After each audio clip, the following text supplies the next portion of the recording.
Yeah, so thanks for the invitation, and thanks for those who are able to join. Yeah, I've got some slides that can kind of either we can use as background discussion or to kind of facilitate the discussion a little bit. But if anyone has any questions or comments as we're going through, please, yeah, feel free to unmute. There's not so many people here. We can easily make this much more personal and interactive. I would far more appreciate that than sitting here and lecturing for however long I can lecture for. And trust me, as an academic, I can lecture for a really long time on at least topics that I'm familiar with. So I'll try not to do that. But there's a danger that I will always go into that rabbit hole.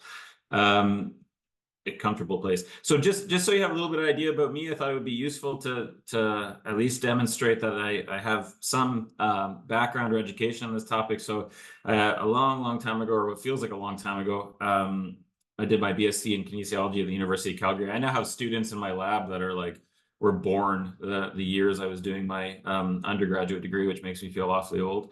And then moved into my master's in neuroscience at what was at the time University of Western Ontario, which is rebranded as Western. I guess that sounds cooler now. And then did my PhD in neuroscience out here at ICORD. So starting to focus in the area of spinal cord injury. My postdoctoral training, so after my undergraduate and graduate school, I liked research in school so much I stuck around for a little bit and did some more postgraduate training, where I went to Switzerland. I was in Zurich for a bit at the University Hospital Balgras, and this is a very large spinal cord injury center in Zurich, Switzerland. Spent some time at the Shepherd Center, which is in Atlanta, Georgia, which is another spinal cord injury center. I like to emphasize in these things just so there's no point of confusion. I'm on the research side of things, so I've done my PhD, which gives me no medical doctor training whatsoever. And just to make it abundantly clear, none of what I'm saying should be perceived as medical advice, whether it be diagnostic input or treatment advice. I really can't provide any of that. What I comment on and what I'm paid to comment on is the quality of evidence that supports some of the decisions that medical doctors make, but I by no means can make any or provide any kind of medical opinion, just so that's clear. Okay, the one thing that's been consistent throughout my training, really since my master's, so I started in a lab at what was Parkwood Hospital in London, Ontario, in a spinal cord injury lab. So I've really always been focusing on the spinal cord, and this is a typical MRI that we see after a spinal cord injury. If you're not familiar with these, or if I'm sure if you have a spinal cord injury, you've probably had some of these before, but this is just an MRI that allows us to take pictures of the spinal cord, gives us nice, really high resolution pictures of the nervous system tissue. And it's a little bit different than a CT scan, which you may also have had, in that the MRI is a little bit safer in terms of the repeatability of it. CT, you're exposed to radiation, whereas an MRI you're not. So we get to do quite a bit of these, or can do many of these, and I, for one, would be a test bed on the safety of MRI. I've been there lots of times to do various things, but this is really what I'm interested in, the spinal cord and spinal cord injury, and it's been the focus since my master's, and as I alluded to, throughout my PhD, and then into my postdoctoral training, and now at ICORD. So I'm now a principal investigator at ICORD, and affiliated through the University of British Columbia. So my focus has always really been on spinal cord injury. Let's see what I can do here. Within spinal cord injury, I've started to gravitate a little bit towards this nasty topic of pain. And pain is obviously a really big topic, and spinal cord injury, really, as you can imagine, is a very small subset of the pain, the work that's being done in pain research, primarily because of the limited number of people with spinal cord injury, thankfully. But I think what's really interesting about the field of spinal cord injury and pain is that it has such an immense burden. So while it's a very small percentage of people that would have spinal cord pain related to spinal cord injury, the degree to which it affects people's lives, I think is pretty transformative, as far as all of the things that happen after a spinal cord injury. And the focus of much of what people do in the spinal cord injury space is focus on the motor outcomes, for example. So we like to think of how we can improve people's walking function. But those who are living with pain know all too well, or living with pain associated with spinal cord injury all too well, that it is a very debilitating feature of the disease. So this is really where I've focused a large part of my attention over the last 10 to 15 years. Again, please interrupt me as I go. I always like to start here. I really, if I take a step back from my focus on spinal cord injury, pain in general, I find just to be tremendously fascinating from a physiological perspective. So my background is largely, as I mentioned, in neuroscience, and I'm interested in physiology. But I really love this quote from Elaine Scarry. She was a professor at Harvard and wrote this book, The Body in Pain. And this quote has always really stuck with me, and I almost always bring this up in presentations like this because I think it carries such immense amount of weight. And the quote is, to have pain is to have certainty. To hear about pain is to have doubt. And I would anticipate that most people that have tried to access care related to pain, not even accessing care, having the discussion with friends and family and other providers or people I think this probably rings true. And I can say this, as a pain person, as a researcher, I understand this. As a father, I understand this. What's the first thing I tell my kids when they start crying after they bang their knee? I tell them to get up and everything's fine and they're not really in pain. So that I think this rings true really throughout society, but once you're a person in pain, it becomes probably all too familiar of a quote. It's a really heavy and dense book. And I'd be lying to you if I've said I've made it much past section 1 of the book. But for this quote alone, I'm really thankful for it. So why the doubt, I think, is interesting. Pain is by definition a subjective experience. We can't do really anything about that. It is 100% subjective. There's no marker, so it's not like you go and when you have a blood pressure problem, or you had high blood pressure or low blood pressure, or even something like bone mineral density, if you're getting checked for this type of thing, or infections. There's no marker for pain like there are for other medical problems. So we're relying on the person to tell us that they're in pain. So this immediately is a source of doubt. And when we don't have a marker, people can, and this is where you can have lots of discussion about the concept of malingering, so that people are ultimately faking it to gain something. And what I think is actually interesting about this topic of malingering is that there's actually a very small percentage of people that do that tend to be faking their pain, or that we think are faking their pain anyway, as far as we can prove this. And typically that's associated with financial compensation. But generally, as a societal thing, probably the overarching part of where pain runs into a problem is that we tend to want to dichotomize people into being like, you're a wimp, you're overly sensitive, that's a bad trait, versus the stoic, the tough guy, the guy who can withstand all kinds of pain, right? So we tend to put them up on a pedestal and the wimps down, and we like to favor the stoicism. I wanted to give one example. Yes, it's definitely true. People malinger. This was a story that I saw pop up in the news not too long ago. This particular person who is off on leave associated with some amount of debilitating pain and got a large insurance paid out.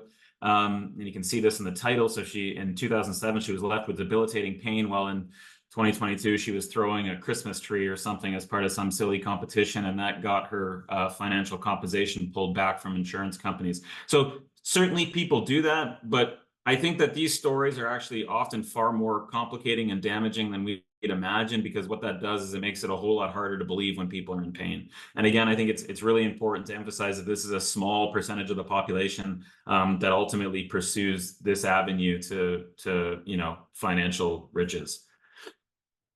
And to my comments about being a stoic versus being a this kind of wimp, we like to imagine that, you know, the absence of pain would potentially be a good thing. And I always use this example from what was a pretty terrible James Bond movie. If you're familiar with the series, The World Is Not Enough.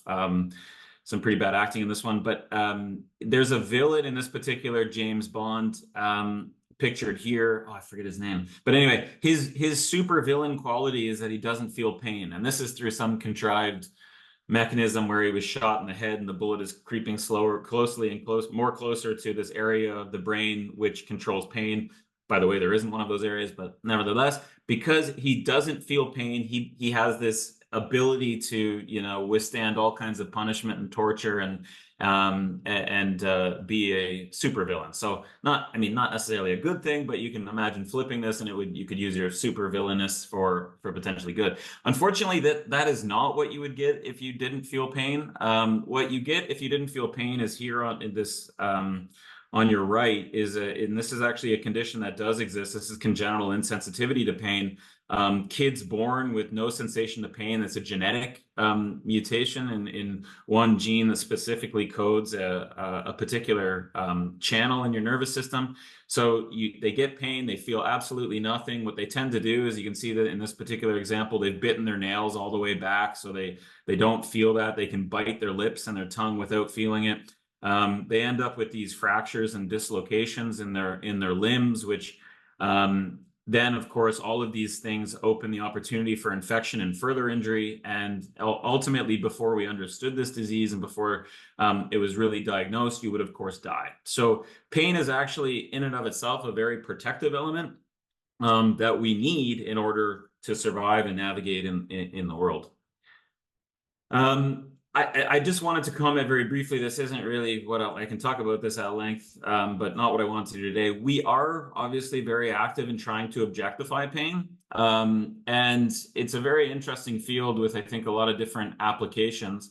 You know, and this is a particular type of scan. So this is what you might hear. Sometimes it pops into the news as a functional magnetic resonance imaging scan. We're trying to image what the brain does in response to different types of stimuli, one of which might be pain.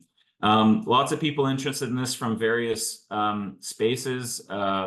You can imagine applications of this in the insurance world, for example. Insurers would love for them not to want to rely on whether a person was in pain or not. Getting back to our previous example of the woman throwing the Christmas tree, they would have loved to have known whether she was objectively in pain or not. In reality, we're nowhere close to being able to come up with a technique like this, is my perception. And honestly, I'm not sure we'll ever actually get there. That subjective component it truly is the key part. We may never understand it. Where I do find these tools very interesting, though, is in the ability to objectively track changes over time. That's where it could be useful. But really, to say whether someone is or is not in pain is very far off in the future.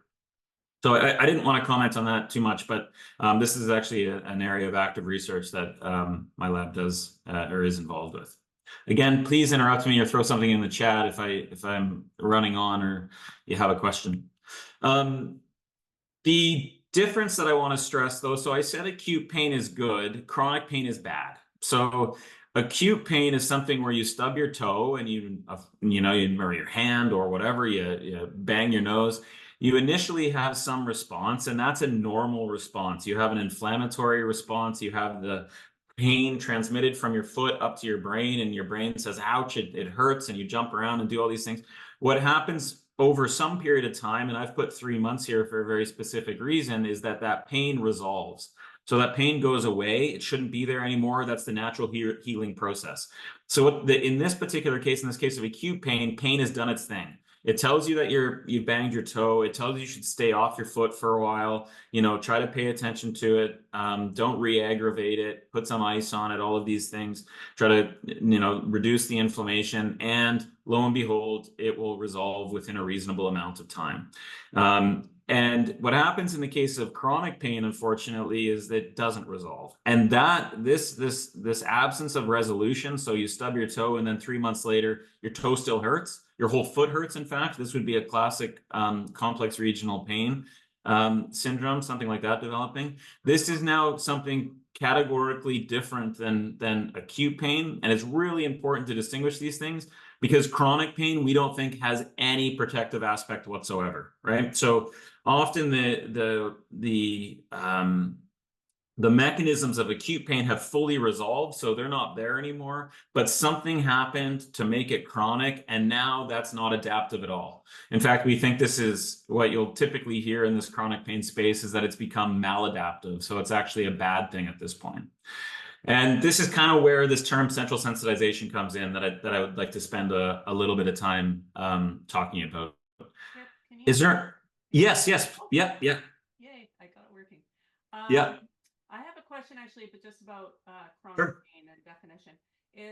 So would you also consider, so sometimes pain comes in and out, right? Yes. Is that still considered chronic Good pain? question. Good question. Yes. So if there's many kind of forms of chronic pain. One of them is the pain persists all the time. So you kind of have this stable background where it's, up all the time. The other is one where you have kind of these sudden attacks, where these attacks come and go. The most well characterized condition like that is something like trigeminal neuralgia, where you'll have no pain for long periods of time, and then these intense sharp shooting attacks in and around the mouth and jaw. That would still be considered a chronic pain condition. In the case of spinal cord injury, the area I'm most interested in, the area of folks I think here would be interested in, if you have neuropathic pain, it's by and large defined as chronic because we know it won't go away. The damage in your spinal cord hasn't gone away, so there's no reason for it to really go away. Whether it comes in these attacks and these waves or not, kind of doesn't necessarily make it acute versus chronic. Yeah, good question though, because it really can come and go. And even sometimes it can come and go in waves, right? So it's not just that sudden attack, but it can be kind of a wave, it's getting worse, and then it kind of subsides a little bit. This can be related to some other biology and physiology, but still all chronic pain. Thanks for that question. Any other questions at this point? Happy to take them again. I'm happy to talk less and hear from you more. I'll just keep getting into the central sensitization. Right. So when things go right, all things normal. So if your nervous system is, there's no damage whatsoever, you're not congenitally insensitive to pain. And actually, there's an opposite to congenital insensitivity to pain. There's a condition called erythromegalia, which actually is truly a phenomenally terrible thing where they are experiencing really heightened pain because they're genetically oversensitive. Awful thing. But if you're totally normal, have normal sensation, the system works a little bit like this. So you have different types of stimuli, heat, for example. It activates what we call a nociceptor. This is just a fancy way of saying a receptor in your periphery, in your hands, that's responsive to heat. It fires action potentials. This is the way the nervous system communicates. It comes along this specific nociceptor afferent. It makes connections into the spinal cord, and then it transmits up to the brain. And that's when you feel pain. This is the acute sensation of pain. Similarly, with these low threshold mechanoreceptors here that you see, here, these are responsive to touch. So when you get touched or you feel pressure or something like that, they do the exact same thing. They send a signal, and it also then transmits as touch. So you have these two kind of functionally distinct systems that work in the normal scenario. Somewhat independently, there's also interactions. For example, this is, if you're reading up on this in the pain world, inevitably you'll come to the gate control theory of pain, which is the big theory of pain. It's existed since the 70s.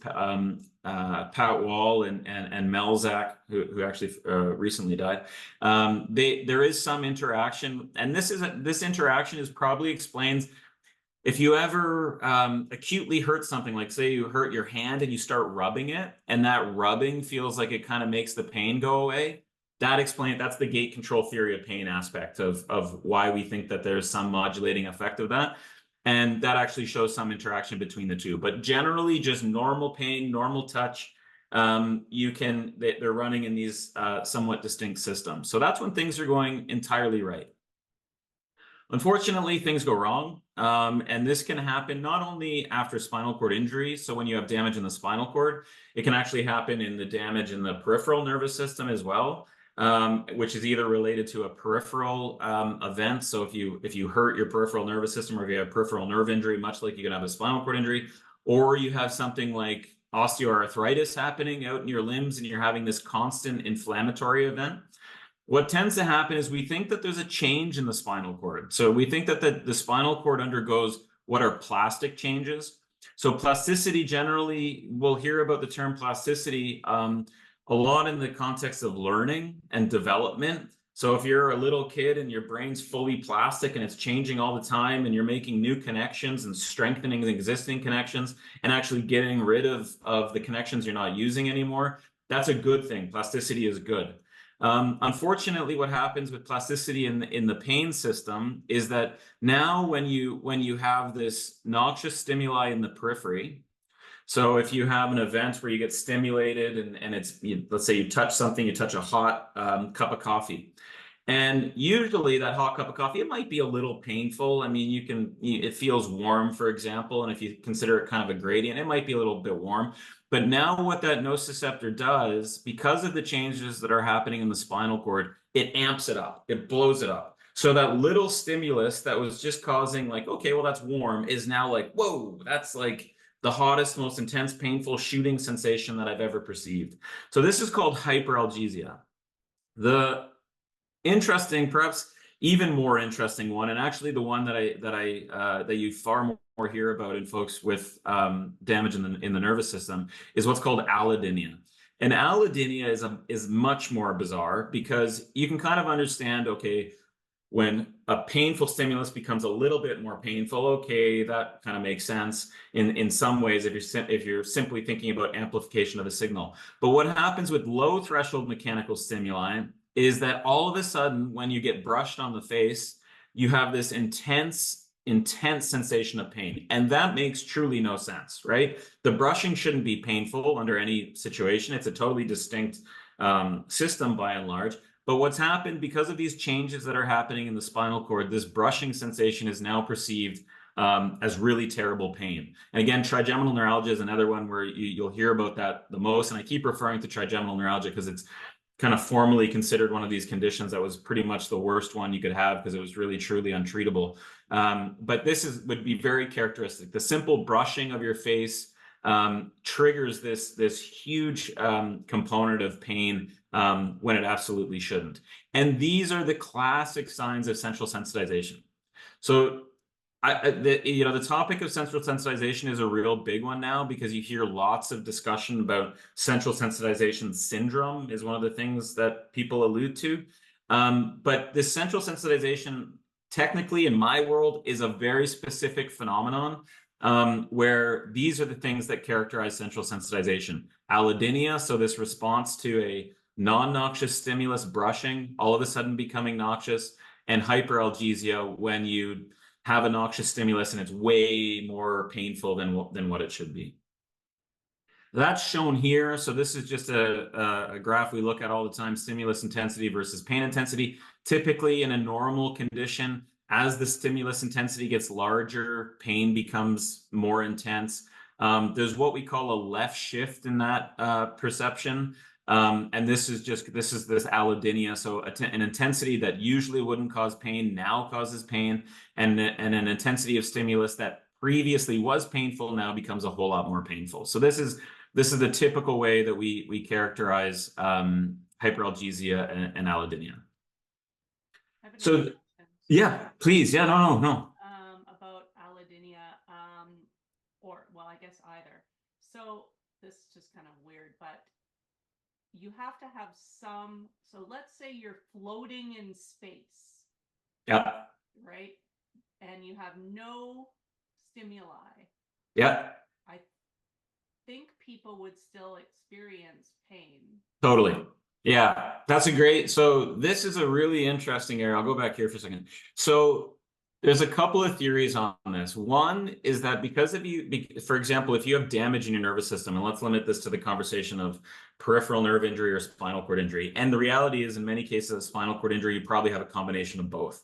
So, I mean, if you had enough damage to your spinal cord, let's say a car accident where you have a flexion extension injury, there's a good chance, in addition to damaging your spinal cord, you damage your peripheral nerves, or at least the adjacent segments.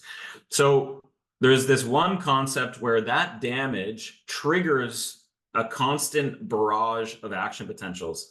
So now you don't actually need the stimuli, the physical stimuli that's happening in the periphery usually, to cause this hyperalgesia like response, or this sensation to pain.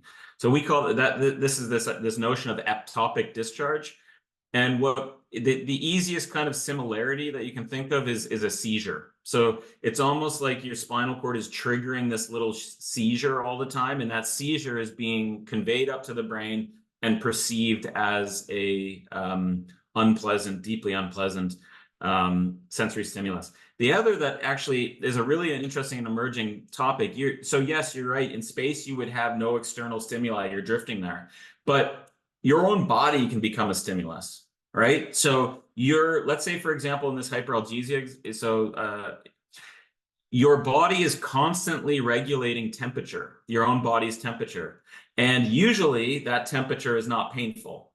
But if you have a central sensitization, that temperature, 38 degrees or whatever, normally is, now could be actually the source of constant pain. So you're right, there's no physical stimulus anymore, but there are other actually stimuluses that come in. Joint position in space, your proprioception. Could that now, be converted into a pain signal? So it gets a little complex, but this is much of what I'm talking about now is evoked pain, versus what you're talking about is the spontaneous pain, which is what many people feel all the time. And there's overlap between the two, but yeah, and they share probably many of the same mechanisms. Interesting point here, and sorry, this is where I can really go off into a hole and explore. Much of what you have to remember, much of what we understand about pain, from the physiology, comes from animal work, which is, there's some irony in that, because guess what the one thing animals can't do? They cannot give you a subjective report of pain. So when we start working in the animal space, we can understand the physiology like crazy, and just dive into a molecular and cellular understanding. But we can't ask them the one thing that's most fundamental is, how painful is that on a 0 to 10 scale, 0 being no pain, 10 being the most pain imaginable. So much of what we do in the animal models actually then relies on what we call evoked sensations. So you stimulate the rodent's paw, for example, after they have a peripheral nerve injury. And what the rodent tends to do is they withdraw. They don't like the sensation, so they pull their paw back. We take that as a sign of them being in pain. And I say we here a little bit liberally. I don't do that type of work, but that's what the field does. So we're really reliant on evoked sensations in the animal world, whereas in the human world, spontaneous sensations are the far more common symptom. So that actually is an okay segue, because this is work from what is animal models, and I don't want to show too much work here. And this is actually Clifford Wolf, who's really the godfather of the concept of central sensitization. And he first reported this back in the 90s, I think, where this demonstrates, this is the root of the term, was basically an electrophysiological finding where they stuck a needle into the spinal cord of a rat, and they measured the neural activity of that rat. And what they found is, if you focus down here, and I know this is maybe of most interest to me, but what they did is when you measure the responses in nociceptors, so this C fiber graph here is nociceptors.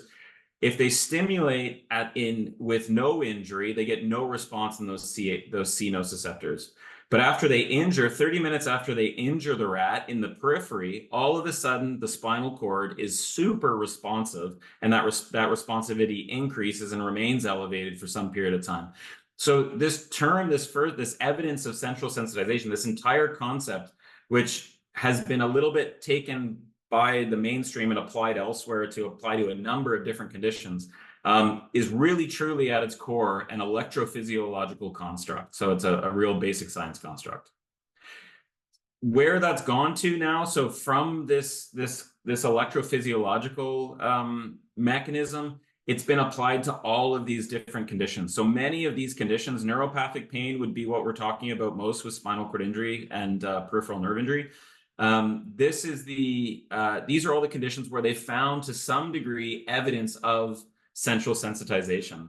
Fibromyalgia is one you'll hear a lot about, but fibromyalgia is almost characterized, at least clinically, so in patient populations, by this oversensitivity to different types of stimuli, right? So you typically, this is where they would evaluate pressure in fibromyalgia. So they would push at these different points, and what they find is that these folks with fibromyalgia tend to be overly sensitive to pressure at these different points. So this is what is the kind of these conditions that are most characterized by this notion of central sensitization. It's really important, I think, and this is always a difficult topic, is that there's not always an organic cause. So that's really the difference. If we consider fibromyalgia, we don't understand the organic cause of something like fibromyalgia. Neuropathic pain, the requirement for you to be diagnosed with neuropathic pain would be to have damage in your sensory nervous system. That is, like, if you don't have that, then you don't have neuropathic pain. And in the case of spinal cord injury, that means everyone with a spinal cord injury would be generally, depending on where the pain actually was, would qualify for the diagnosis of neuropathic pain, or sorry, for neuropathic pain, which is accompanied by, or we think one of the key components is this term central sensitization. Okay, so all of this, and you're like, okay, yeah, what can we do about it? And this is where it falls a little flat, and I get around this in the science world because we're kind of interested in mechanism, and we can focus there and understanding that. And I know that matters maybe a little bit less, but the two are integrally tied together. So in order to treat it, we need to understand mechanism.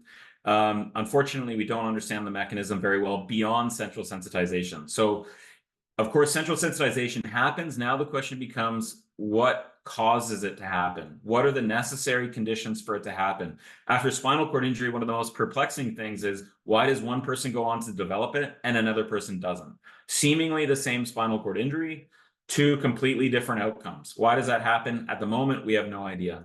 So what do we currently do? We treat it, and we try to treat neuropathic pain as it develops.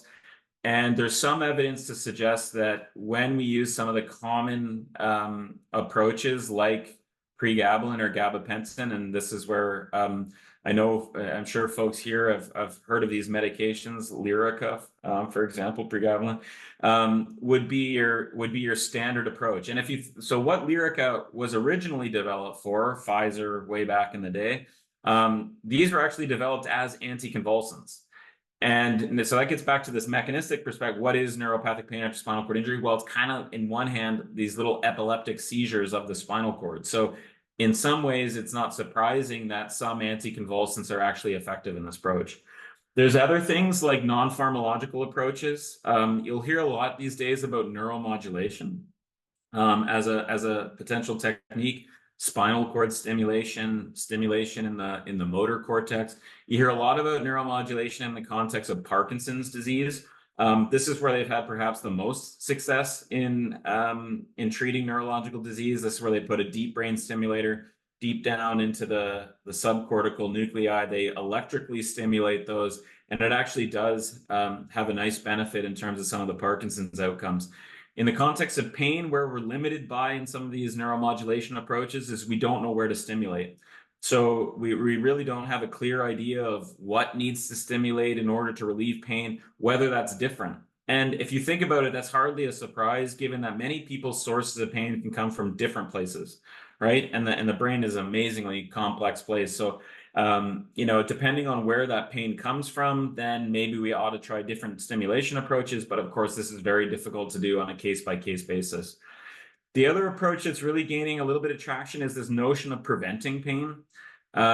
It's not something that I think historically has been looked at in the context of spinal cord injury, because as you can imagine in spinal cord injury, what happens is there's that early period where everyone's just trying to keep the person alive. So spinal cord injury, obviously a very traumatic event in many cases. The focus is on, stabilizing the spinal cord, stabilizing the person, making sure that they're going to, survive these first initial weeks, and then start thinking about, okay, well, how do we optimize their long-term benefit? Rehabilitation is one thing that people have really focused on. Okay, how do we get early rehab? How do we get them doing things again? We know it's not good for people to be sitting around waiting for rehab. The idea with pain is if pain develops over a period of time, which we think it does, the central sensitization isn't necessarily immediate. What has to happen is there has to be some amount of work in the periphery or some amount of barrage of stimulus. So can we get to that stimulus before and prevent it from happening? And then we actually prevent pain from developing in the first place. This hasn't been tested by and large. There's been one study that's one clinical trial that's looked at, a very small study, but inconclusive on the results. But I see this actually as an emerging area. And I like to remind my colleagues that are very focused on motor outcomes at this point, there's always a discussion in this area about how much motor recovery you need to have a benefit to the person. And is it 5% improvement or a 10% improvement? In my mind, in chronic pain, if we can prevent 1 in 100 people developing neuropathic pain, it will be a success. But this, of course, depends on the side effect profile and adverse events, as it always does with drug therapies or any types of interventional approaches. But if it was very minimal, I would say 1 person who doesn't get chronic neuropathic pain is a huge success for an intervention. Knowing people that have it, and if you can prevent that, I mean, you're talking about, I think, a really meaningful effect. I just wanted to spend 1 second and just, this is to my point about pharmacological interventions. These are the results, basically, when you look at pregabalin, if you actually dissect the pregabalin clinical trial results. And pregabalin, keep in mind, so Lyrica, this is a drug that was approved in people with spinal cord injury. So this is actually a relatively rare thing. You don't have a lot of drugs that are approved in people with spinal cord injury because often they are just kind of approved in other conditions and then taken into spinal cord injury. This is gabapentin was never actually approved in spinal cord injury. It just got started being used there because it was useful in other neuropathic pain conditions. I like to show this slide because it depicts probably the how far we have to go. And again, if there's anyone on the call who has neuropathic pain or who's experienced it, I probably don't need to tell you. I'm from a very privileged position of having not having to deal with it. But this is the effect of pregabalin. So it's basically, a little over 6 to a little over 4 on the 10-point rating scale.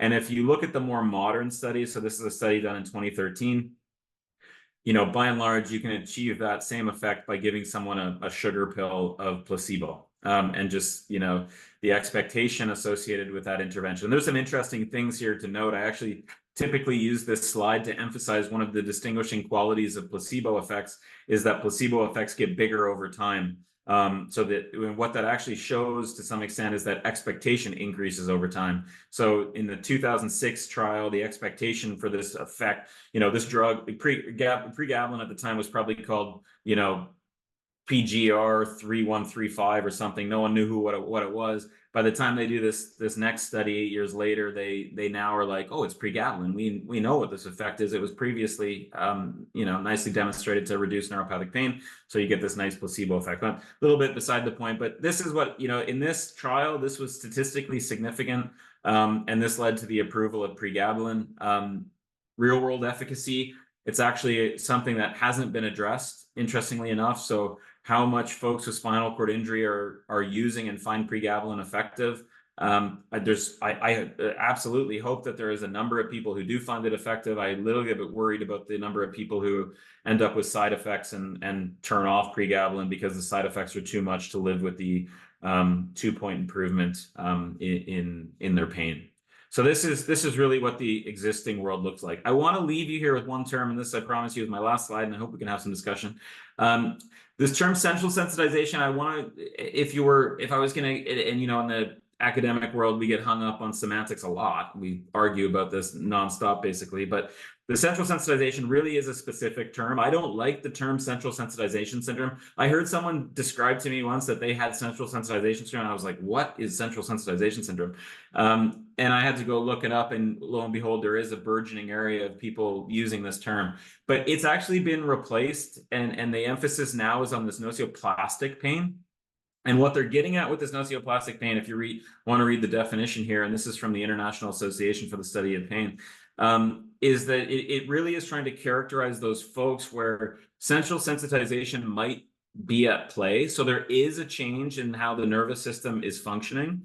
It's very difficult to measure. There's no damage. We can't just be like, well, there's a lesion here, and now that lesion has caused central sensitization, and that central sensitization is now the source of the pain. So it's trying to provide a category of things that are related to, and I'll emphasize this because I mentioned it in the first couple slides, plastic changes that are happening in the spinal cord, or actually throughout the nervous system, by and large, often studied in the spinal cord. So it's these changes that are then leading to it. And this is really what this term is trying to encompass, is this construct of central sensitization. So it's a bit semantic, but if I see my role as an educator, then to some extent, I hope people walk away knowing that this is probably the more appropriate term, this nocioplastic term, and that's certainly the way the pain world is moving, is to understand it through this lens, as opposed to a purely central sensitization lens. So I hope I didn't ramble too long. I'd be happy to get people's impressions. I'm really interested these days on how people are finding pregabalin and other medications effective. You could talk at length about ketamine, NMDA, THC. I mean, there's all types of other pharmacology experiments and studies going on. Happy to answer any questions about what I can, how much I'm informed on some of these things, but I'll open the field, or open the court here if there are any. I have some thoughts on gabapentin, because I've been on it for a bit, and I started low and I've gone up high. I mean, not super high, but maybe 1,800 milligrams. And Yep. I'm working my way back down again. And I have to say, I don't notice a difference. Like, it doesn't do anything for me. So I don't know, what that is. And I'm dealing with a combination of neuropathic and sort of like a degenerative hip, sort of actual musculoskeletal pain. So it might be that the pain I'm having is more not neuropathic. So that was one thought. But I'm wondering if you could talk a little bit more about the neuromodulation, like how that actually works. I understand it's hard to know the details if you don't know where to start, but how does that the physiological change happen? Yeah, thanks for that question. That is one I'm deeply interested in. So the neuromodulation world is truly an interesting place. I will tell you that. It's a device world, so the device folks follow different rules than the drug world does. And the neuromodulation space has been very burdened by the placebo effect, ultimately. And kind of alluded to my interest in placebo there a bit. But neuromodulation has a real challenge in that, of course, when you have a very invasive intervention, like some of these neuromodulatory interventions are, like imagine spinal cord stimulation, which would be the classic one for pain. It's approved for pain. It involves a surgery. It involves these leads. It involves lots of attention from medical providers. And what ends up happening is that there's a large expectation for an effect. Now, their biggest problem with those trials is that they can't blind them. So you can't blind a participant, which means you can't maintain a placebo, which means that most of them are done open label. And when they're done open label, then you always have this controversy. So to the mechanism question, unfortunately, we don't know. The most common explanation for neuromodulation working is the gate control theory of pain. The idea that they're stimulating, if I go back to, they're stimulating these low mechanothreshold receptors with their electrical stimulation. And what they do is they interact here at the gate. And basically, they try to block this stimulus coming in. So this is the original gate control theory. You're just blocking. You're basically not allowing the signal to get through. Now, that is a nice theory. It's 50 years old, or however old it is. And it's largely unproven in the neuromodulation space. And I will say that the part that gets, what I said alluding to how interesting the space is. The companies that run neuromodulation studies do not want to do placebo-controlled trials. They know that if they do, they run the risk that they will find out that their intervention is no more different than placebo, and by and large will not be able to continue marketing these things the way that they currently have. So that said, I'm a neuromodulation skeptic, but I do believe on the animal world and other spaces, they are showing that this electrical modulation, usually by electrical stimuli, when you talk about the brain, sometimes it's magnetic, do have mechanistic effects. It's just that when we translate that to humans, it's extraordinarily difficult to understand what's happening in humans. So it lives in kind of this mid space. You'll never get a straight answer. I think I just gave you a very standard academic answer there, but you never get a straight answer on what the mechanism is. And that's a combination of it being a real challenge to figure out in humans. And I think, quite honestly, a lack of interest from the people that do these things to truly understand the mechanism. So but for some people, so I say all of those things. And then for some people, you have an effect which I don't think can be explained by placebo. So I'm not saying that it's all placebo. I'm just saying that there's and some folks, this neuromodulation seems to be just absolute gangbusters for a treatment. But what we have to turn to next is understanding who those people are. Why does one person respond and why does another not? And then if we understand that, then we can start getting back, kind of dig our way back to mechanism. And I think a lot of pain could be from the pressure in the air too. I have a phantom pain in my leg for years. I couldn't figure it out. I mean, I tried everything. I thought it was the way I crossed my legs, and it was only certain times. And then I met this guy that made this Ferroblock cloth for his dad that was an amputee with the phantom pains. And that cloth, when I put it on my leg, when I get pains, and it's usually with the weather change. Like the last 2 nights, my leg was driving me up a wall. So I put my cloth on there, and it's like a bunch of bees are stinging me. And as soon as I put the cloth on there, it just goes away. But it was because the rain was coming. Yeah, I think the reality is a lot of the triggers and what causes pain, and this is where it gets very difficult because it might be so individualized, right? So you do these big studies, you create 3,000 people and try to ask whether the weather affects pain or not. And by and large, those studies would say, no, they're not. No, it doesn't. But that doesn't mean that for that individual that the weather could be a trigger, but what happens is it kind of gets washed out. And it's actually the same with different types of interventions. Some interventions might work for some people depending on what the source is. That's the same with the pressure wounds right now that I'm going through. Is that everybody's different. Everybody responds to something. And it's such a, pain, I should have probably led with this, but pain is really this biopsychosocial construct. Central sensitization deals with one part of it, primarily the bio part. But I have to admit that even I sometimes have a bit of an existential crisis focusing on the biology, whether that's the key part to focus on. There's some people whose pain will, if you could address the psychosocial part, you could address the, precarious housing, and access to different services. I think we could manage their pain. There's other people where, PTSD is involved and depression and other psychiatric comorbidities. And if you manage some of those things, we could probably again address their pain. And then there's people with low back pain who have an organic cause of pain, or Megan, your hip pain. I mean, no amount of cognitive behavioral therapy may relieve some of the organic cause of that hip pain. Not to say that it might not be good in other parts of our lives. We could probably all benefit from that. But, in the organic cause is physical. So there is a biology, but often these other parts are so all-encompassing as well. Plus, we get osteoporosis and our bones because they're all deteriorating.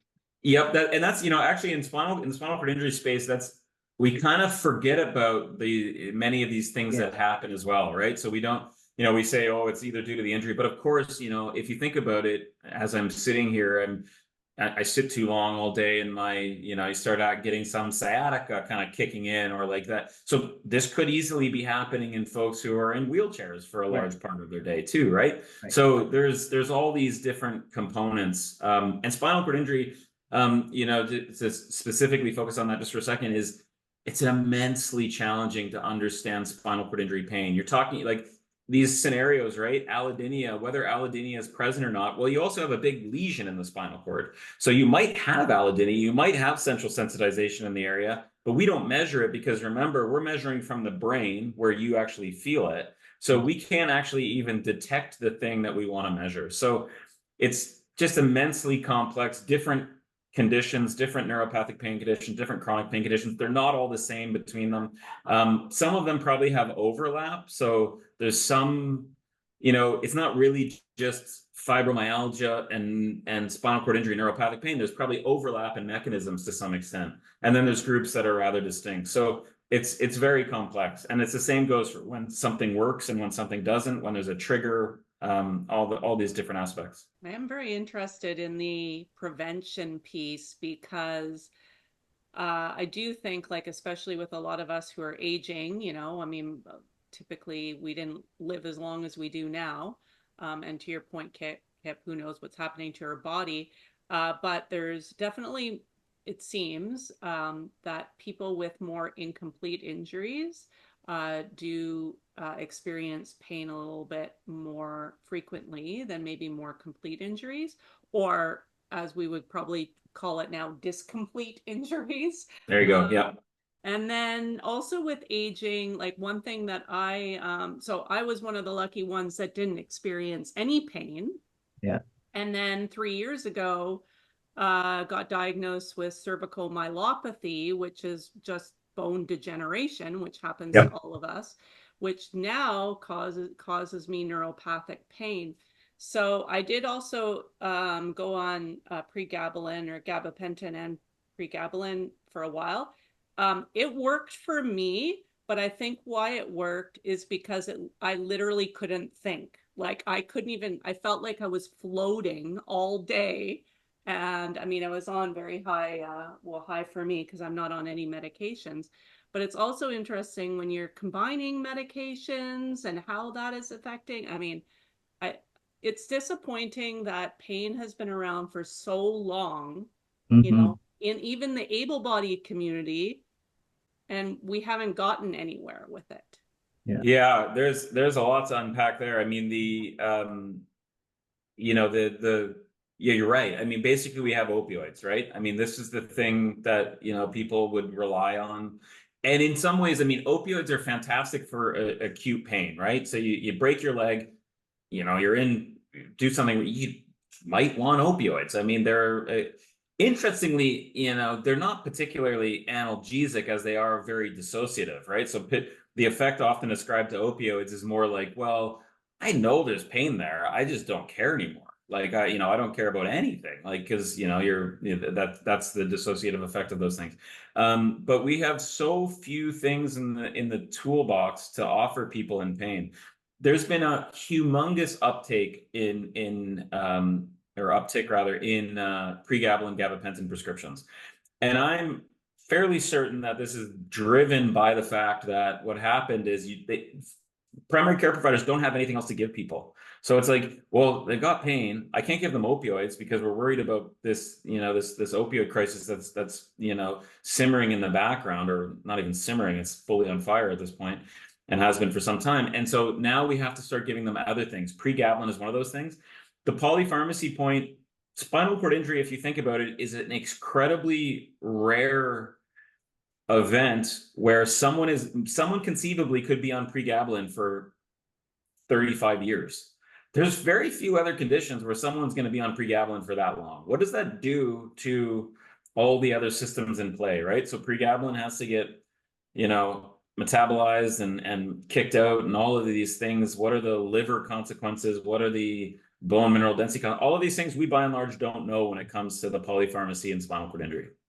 And that's true of almost all the drugs, baclofen, all the common ones that, you know, people would be on for long periods of time. And it's truly, there's not that many other conditions, because spinal cord injury would often happen at a young age. And then you're on these things from very early after until, you know, until the end almost. Terry, did you, if you don't mind me asking, with GABA, did you ultimately decide that the side effects weren't worth the benefit? I couldn't function, like I couldn't actually work. So I did go off it, but the pain has, so I have that sort of waves of pain. Yeah. I don't experience the pain that I had 3 years ago. Like I literally woke up out of bed and I felt like I broke my neck or something. I've never had experienced pain like that. But I'm finding that like physio and massage, like doing that regularly has been helping. I have better days than others, and sometimes just taking a few Tylenols will help. But you know, even taking Tylenols can affect, you know, like your bowel routines or yeah, of course. Yeah, that's the thing with, I mean, with all of these pharmacological approaches, and also, I mean, the neuromodulation approaches, there are side effects, there are adverse events that, you know, can happen. But the drug ones, we really haven't found the, you know, the non-opioid, that's the big thing. We want a non-opioid analgesic medication. Actually from that, I mentioned these congenital insensitivity to pain guys, and these kids with congenital insensitivity. Based on that, on identifying the gene, they tried to design a drug that targeted that gene, or that protein related to that gene, and unfortunately not analgesic at all.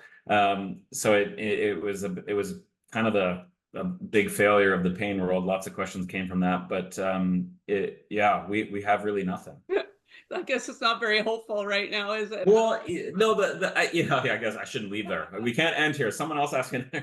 It's not that but part of that means, okay, well, if we have nothing, so we either do nothing and give up, or we try to start understanding. And this is where, you know, and I hope you can walk away with having learned a little something. And what I would ask is, you know, the understanding of the importance and value of that basic science component. I know this is sometimes a hard pill to swallow from the lay kind of public perspective. Well, what are those guys doing? You know, another animal model, another mouse, or another, you know, ivory tower like study. But it's this foundation that we need to understand pain on. And I really truly do believe that, because if we just keep, you know, now it's ketamine, and everyone's interested in that, and there is some merit to that. Actually, ketamine is of real interest for central sensitization, because we think molecularly central sensitization is based on NMDA receptors, which is what ketamine targets. So there is a basic science link to that, but, you know, additional discoveries will rely on that basic science component. It's just a huge part of this, of starting with something that is so not well understood. And of course, alongside of those things that help with the comorbidities associated with pain, depression, anxiety, PTSD, these things that we know, that also naturally has to come. But the basic science component is hugely important. Well, sounds like a gabapentin or a pregabalin dose-dependent MRI study is necessary. Well, I'm glad you and I are thinking alike. There's actually many, so they have done some of those studies, and actually I alluded to the fact that what they do, for example, with gabapentin and pregabalin, is they actually, so we can model central sensitization in humans. You can do this to yourself at home. You can go get a chili pepper, and you can rub a chili pepper on your arm or wherever you have some nice sensation. And you'll notice that not only in the area where you rubbed the chili pepper became painful, the area beside it became painful. And that is central sensitization in a normal, so it can happen in normally. The nice thing about it in a normal sensation is it goes away once the capsaicin, once that ingredient kind of wears off. But they have done that with gabapentin and pregabalin, and they find pregabalin and gabapentin actually modified central sensitization in that experimental model. It's kind of a human experimental model of central sensitization. So Megan, go grab a chili pepper, you know. Don't touch your eyes. It's the classic. But this is, I mean, capsaicin is actually another treatment you'll hear about. I'm sure people have seen the creams. You can go get one at you know, Walmart or whatever. It acts a bit differently. It burns out your receptors with a long enough period of time and actually gets rid of the nociceptors, which the hope is will then relieve your pain. works in some cases, doesn't work in others. I have some experience with gabapentin. I was injured in 2015, and the result of it was immediate neuropathic pain, and it felt to me like the only way I could characterize it was I had like a secondary sunburn, scratching, and then blisters, and then somebody coming with long nails and scratching, or feeling like my limb had been put in hot oil. Wow. So that's essentially things that I was experiencing. But also, so I was prescribed gabapentin, and I'm still on. And the one doctor that I had said, well, he thought the dose was too high. So I said, go off the gabapentin, and which I did. And immediately I was, for 3 or 4 days, I was starting to experience the return to that constant pain to the point where I couldn't relax or sleep or anything like that. So for me, the gabapentin has been working. Yeah. And I think you're raising an important point, Russell. There's what we call a phenotypical approach to prescription of these drugs. So there might be some phenotypes like yours, like immediate onset, burning, where that drug, or any of these, whatever the frontline treatments would be, that drug might work. But at the moment, what we tend to do is we just bin people. Well, Russell's pain is neuropathic, Megan's pain is neuropathic. Then they're just in the same pain categories. We treat them exactly the same way. And that's where understanding more about, okay, well, what about your onset? So you said it was there right away, right? Yes. Yeah. And, so it's not developing over time. So maybe that's a different type of pain than the pain that develops over time. Burning sensations, for example, this is a different characteristic than the tingling kind of electric sharp shooting sensations that people report. So this is where actually clinicians and basic scientists can learn a lot from patients about how those descriptors translate into different mechanisms. And that's really important and incredible insights from folks like you that understand much better than we do how their pain is perceived. Was that pain, Russell? Was it in your, I don't know where your injury was, but was it like in your hand or in your feet, or? It was in my arms, both arms. Yeah. Particularly, I had C345, and then Asia C was the extent of the injury. But anyway, what was I going to say? I had burning in my right arm, and that was more affected by the injury. But then the left arm was more predominant. Yeah, on the motor deficits on the other side. Motor deficits on the right and less deficit on the left, but more pain. Yeah. And then I was experiencing to the point where if I was touching it, it was anytime I touched it, it would be extreme pain. So they gave me like a ketamine applicant. A ketamine cream. Yeah. Cream. Yeah, that I rubbed on, and that seemed to make it go away for a while. Yeah. So this is also another. I mean, I love chatting about this because so much of this makes sense from a basic science perspective, because I mean, what you're talking about, if I boil it down, on one hand, you're having some allodynic response or some hyperalgesic response, that touch part, which is terrible. And then on the background is this spontaneous burning component, right? So there's these mixtures of these different types of pain. One might be effective, one type of treatment, gabapentin, might be good for this one side of things, so it might be good for this background part. And then the ketamine cream is good for a different part. So you can see the management of it is so complex. And this is where, I think it gets really difficult for care providers, where it's like that management is so complex. It's a lot easier just to give, opioids and be like, okay, go on your way, and try to, nullify it all. But that's just not an effective approach. So it really takes a lot of time and effort to figure out what the source of the pain is. That's exactly right. Thank you. Megan, sorry, I don't know, was there something else you're gonna say? No, I mean, this is sort of the basis of my life right now. I could go on and on about this forever, but you did talk about CBD, or it was primarily about the CBD, but also about all the pain clinics, and they all seem to have different theories and themes about how they treat this too. And I'm sure there's another whole session on just how that is managed, because trigger point injections and stuff, and I don't know how much science is actually behind all of that, but that's true. And I mean, you know, there's this balance of, well, we have to try something, right? I mean, pain is just this universal thing where, you know, it's unethical in some ways to sit there and do nothing. I mean, you've got someone it's also questionably ethical to provide, you know, untested treatments to folks. Some of these tend to do, I mean, the ketamine world has kind of shifted from, it's approved for, I think, for major depression, I think is where it's actually, and PTSD. And it's been, well, they tend to notice that these folks are also, you know, having benefits in chronic pain. Many of the studies are not your classic RCT designs, which we rely on in the science world, so they're not randomized controlled trials. So the level of evidence, but you know what? I've been around long enough to know that I've seen a lot of good RCTs. I've seen a lot of bad ones. I don't know that, you know, we always have to rely on that. And if we do, it's going to be a slow, kind of tedious process. But there are admittedly a lot of things that are untested. You know, the THC, CBD lives in a space of untested territory. THC is really difficult because you always have the psychoactive effect. And then the psychoactive effect, again, just like neuromodulation, unblinds people. You can't blind people to, I mean, you kind of can if you, maybe if you try really hard, but, or take really naive people, but, you know, generally people know when they're getting stoned on THC, right? It's pretty clear. CBD is a different one. Interestingly, CBD is you know, approved for seizures in kids.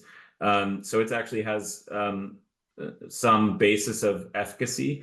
But in the chronic pain world, it just, you know, it's such a difficult thing to translate. So you're right, the chronic pain clinics, I don't necessarily judge what they're trying to do, because I think that they're trying to do something and try to act in the best interest of folks. But the level of evidence is always a bit questionable, for sure. Thank you. Thanks, guys, so much for coming and your discussion.